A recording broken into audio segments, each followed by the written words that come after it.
दादाजी के हाथों में एक ऐसा अजीब रोग था कि वो जिस भी चीज को छूते वो तुरंत राख बनकर उड़ जाती।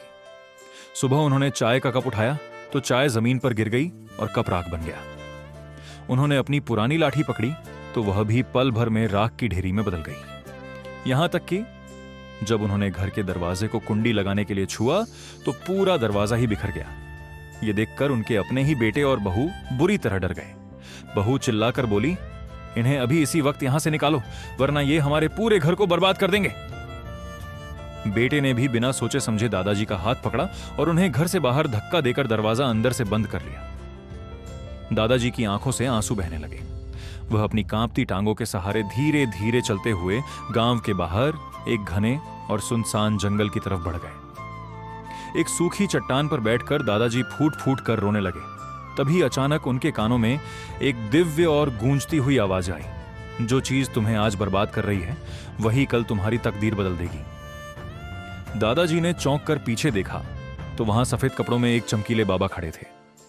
बाबा मुस्कुराए और बोले, आज तक तुमने गुस्से और अकेलेपन में हर चीज को छुआ, इसलिए सब राख हो गया। अब अपने हाथों को दूसरों की भलाई के लिए इस्तेमाल करो। इतना कहते ही बाबा ने अपनी छड़ी से दादाजी के कांपते हाथों को छुआ और हवा में ओझल हो गए। दादाजी हैरान परेशान अपनी जगह से उठे। तभी उन्हें झाड़ियों के पीछे से एक नन्हे बच्चे के रोने की आवाज आई, जो रास्ता भटक गया था और एक गहरे गड्ढे में फंसा हुआ था। दादाजी डर रहे थे कि कहीं उनका स्पर्श उस बच्चे को नुकसान न पहुंचा दे, लेकिन उन्होंने हिम्मत जुटाई और अपना हाथ बच्चे की तरफ बढ़ा दिया। जैसे ही उनका हाथ बच्चे से छुआ, बच्चे के शरीर के सारे जख्म ठीक हो गए और वह मुस्कुराते हुए गड्ढे से बाहर आ गया। दादाजी को समझ आ गया था कि उनका श्राप अब वरदान बन चुका था। वह तुरंत वापस अपने गांव की तरफ भागे। रास्ते में उन्हें एक बूढ़ी औरत मिली जो भूख से बेहाल थी और उसका अनाज का बर्तन पूरी तरह खाली था। दादाजी ने उस खाली बर्तन को छुआ और देखते ही देखते वह बर्तन शुद्ध सोने के सिक्कों और ताजे अनाज से ऊपर तक भर गया। इसके बाद उन्होंने गांव के सूखे कुएं को छुआ तो उसमें से मीठा और साफ पानी उबलने लगा। पूरे गांव में यह बात हवा की तरह फैल गई।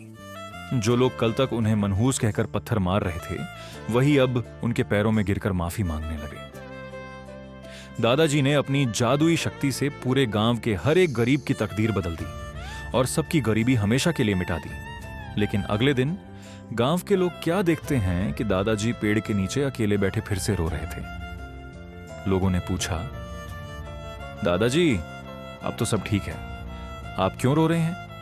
दादाजी ने रोते हुए कहा, मैंने पूरे गांव की गरीबी मिटा दी, सबका भला कर दिया। लेकिन इतना अच्छा काम करने के बाद भी इस वीडियो को देखने वालों ने मुझे एक भी लाइक और सब्सक्राइब नहीं दिया।